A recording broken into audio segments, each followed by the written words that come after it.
কাজ করছি আমরা কাজ করছি কেন আরে ভাই আমরা কাজ করছি কেন আরে ভাই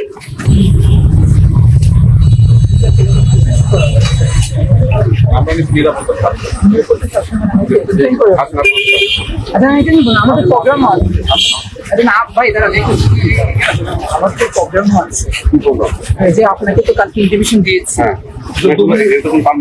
পারমিশনের কি আছে আমাকে একটু বুঝাই বলুন আমি কেন আছি আপনি আমাকে জায়গা দিচ্ছেন কথা বলুন দাঁড়াই না আমি বলবো ভাই দাঁড়ান আমাকে 2 মিনিট বলবেন তো আমি কই যাবো আমাকে হাত দিচ্ছেন কেন আপনি আমি টাকা দিচ্ছেন কেন আপনি কে হাত দিচ্ছেন কেন আপনি কে হাত দিচ্ছেন কেন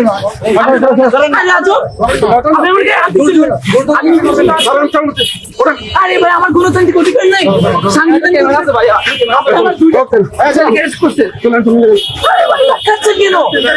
নাকি আপনি নোবেল কাজ করছেন আপনি আইনের বিরোধী কাজ করছেন আমার সাংবিধানিক অনুষ্ঠানে আমি কাজ করছি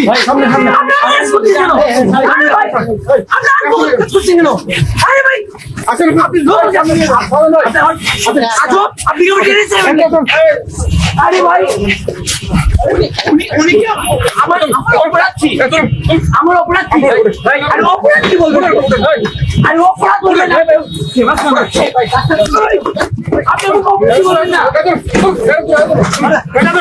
আপনি টাকা চাই কেন টাকা দিয়েছেন কেন দিয়েছি আইন বিরোধী কাজ করছেন কেন এরা আগে থেকে আমাদের জগন্নাথের প্রোগ্রাম ছিল আগে থেকে অবগতি করা ছিল পুলিশ আমাদের 2 জন ছেলেকে অ্যারেস্ট করেছে এবং কোনো ধরনের অপরাধ ছাড়া আমি এখানে এসেছি পুলিশের সাথে কথা বলেছি যে কেন আমার 2টা বাইক অ্যারেস্ট করা হলো রাজু এবং সুমন তাদেরকে কেন অ্যারেস্ট করা তারা আসলে কিছু বলেন নাই তারা যেটা করেছে আজকে আপনাদের কি প্রোগ্রাম ছিল আমাদের প্রোগ্রাম ছিল মুসলিমের প্রতিবাদ এবং দ্রব্যমূল্য এবং কোনো দলীয় প্রোগ্রাম না এটা অভিযোগ সমাজে ছাত্রদের ব্যাপারে কথা ছিল আমি আসলে কিছু বলেননি ওদের সঙ্গে কি ছাত্রদের ছিল ওদের সঙ্গে কি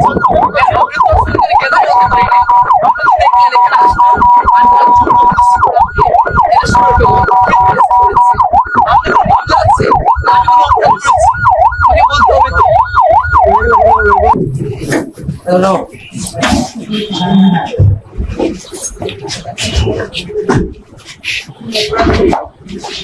লোকাল কাজ করছে উনি রাজনীতি করতে চাইলে উনি রাজনৈতিক দলে যুক্ত হচ্ছে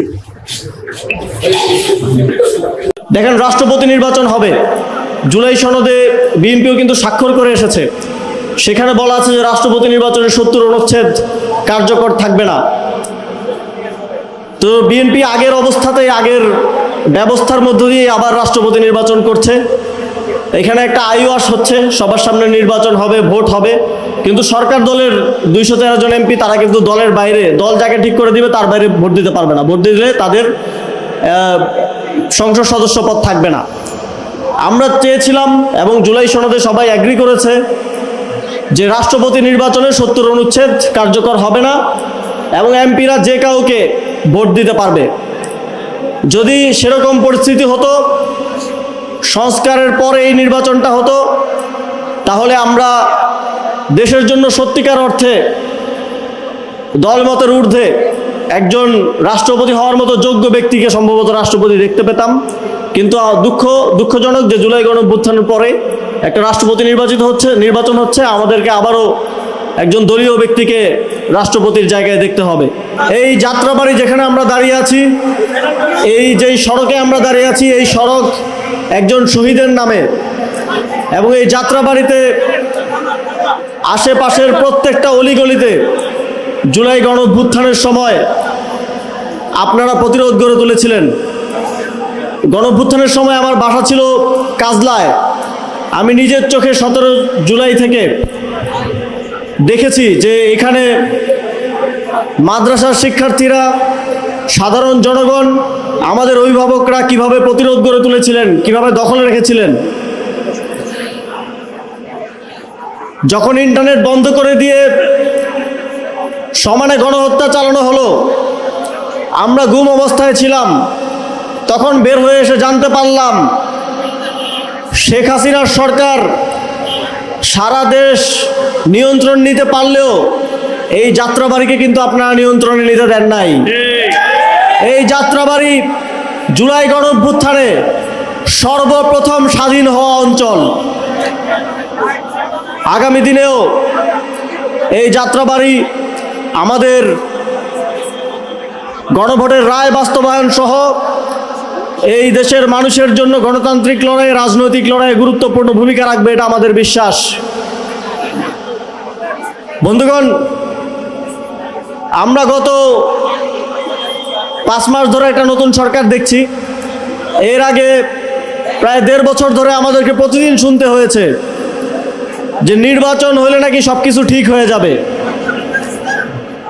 আমাদেরকে আরও শুনতে হয়েছে যে যাদের পেটে ভাত নাই তারা সংস্কারের কি বুঝবে, তো তারা নাকি ক্ষমতায় আসলে আমাদের পেটে ভাত থাকবে, তারপরে মানুষজন ভালোভাবে থাকবে, ফ্যামিলি কার্ড, এই কার্ড ওই কার্ড, নানা কার্ড পাওয়া যাবে। তো তারা ক্ষমতায় আসলো, আজকে 5 মাস শেষ, 6 মাস হতে চললো। এখন সংস্কার তো নাই, গ্যাস বিদ্যুৎও নাই, পেটে ভাতও নাই। তো মাশাল্লাহ, তারা যেই পেটে ভাতের কথা বলতো, আলহামদুলিল্লাহ তারা আসার পর এখন কোনো কিছুই আর জনগণের কাছে সহজলভ্য নাই। আমরা আজকে এই প্রোগ্রামে আসার আগে একটা নিউজ দেখতেছিলাম। আমরা তো অন্তর্বর্তী সরকারের সময় থেকে শুরু করে চাঁদাবাজির বিভিন্ন অভিনব কৌশল, অভিনব উপায় শুনছি, নিউজে দেখছি। আজকে আসার আগে একটা নিউজে দেখছিলাম, আপনারাও দেখেছেন সম্ভবত, যে কোনো একটা গ্রামে জমিতে গরু মহিষ চড়াইতে হইল। গরু মহিষকে ঘাস খাওয়ায় না, চড়াইতে হইলেও ছাত্রদলকে চাঁদা দিতে হয়। জনাব মির্জা ফখরুল ইসলাম আলমগীর, তিনি সম্ভবত রাষ্ট্রপতি হবেন, তিনি নির্বাচনের আগে বলেছিলেন যে তারা ক্ষমতায় আসলে বছরে 1 কোটি কর্মসংস্থান তৈরি করা হবে। তো তারা কিন্তু তাদের কথা রেখেছেন। বছরের 6 মাসও হয় নাই, কিন্তু ছাত্রদলের, যুবদলের, বিএনপির অলরেডি চাঁদাবাজির মাধ্যমে 50 লাখ কর্মসংস্থান নিশ্চিত হয়ে গেছে।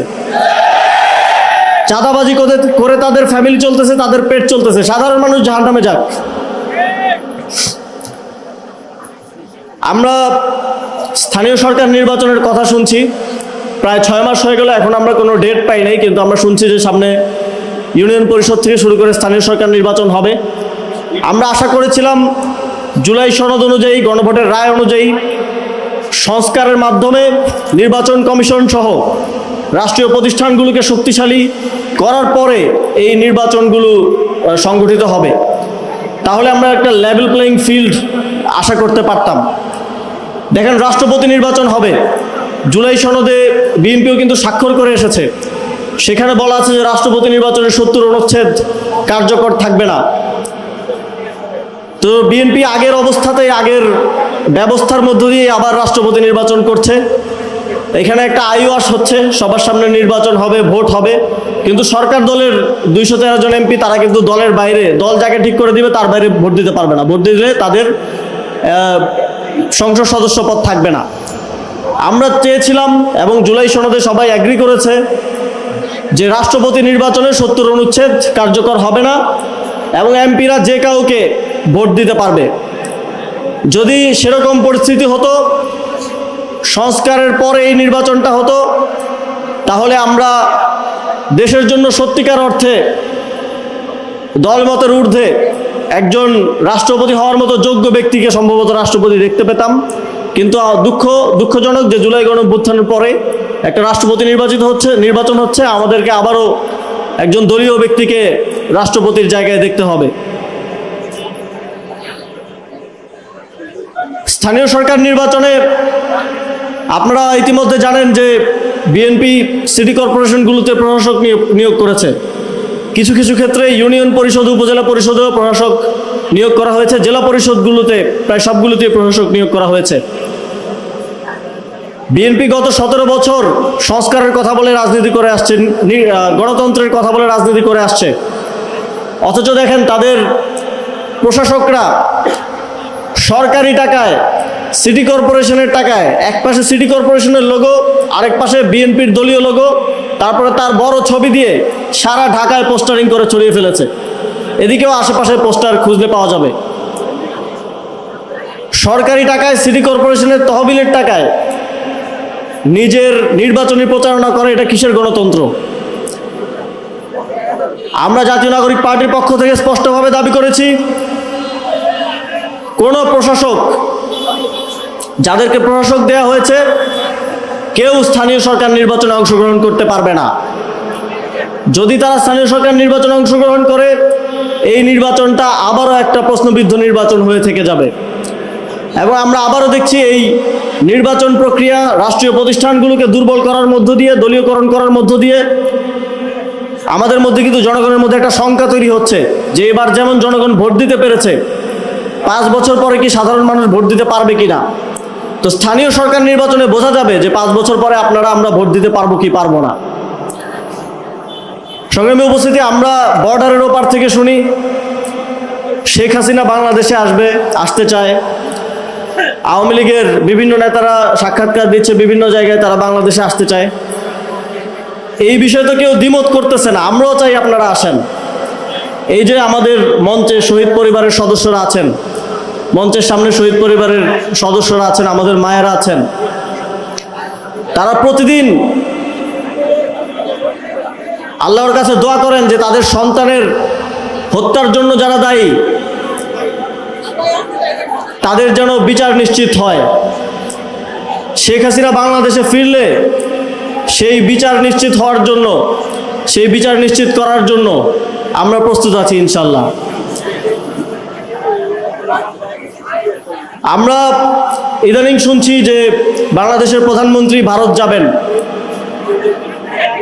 আমরা স্পষ্টভাবে বলতে চাই, জাতীয় নাগরিক পার্টি মনে করে জুলাই গণঅভ্যুত্থানে গণহত্যার জন্য দায়ী যারা এখনো ভারতের আশ্রয়ে আছে, যারা ভারতের আশ্রয়ে প্রশ্রয়ে এই সাক্ষাৎকার, তারপরে প্রেস ব্রিফিং করে যাচ্ছে, এবং সর্বশেষ ওসমান হাদির খুনিরা যারা ভারতের হাতে বন্দী অবস্থায় আছে, তাদেরকে বাংলাদেশের মাটিতে ফেরত না দেওয়া পর্যন্ত প্রধানমন্ত্রী যদি ভারতের মাটিতে পা রাখেন, এইটা এই দেশের জনগণের সাথে গাদ্দারি হবে।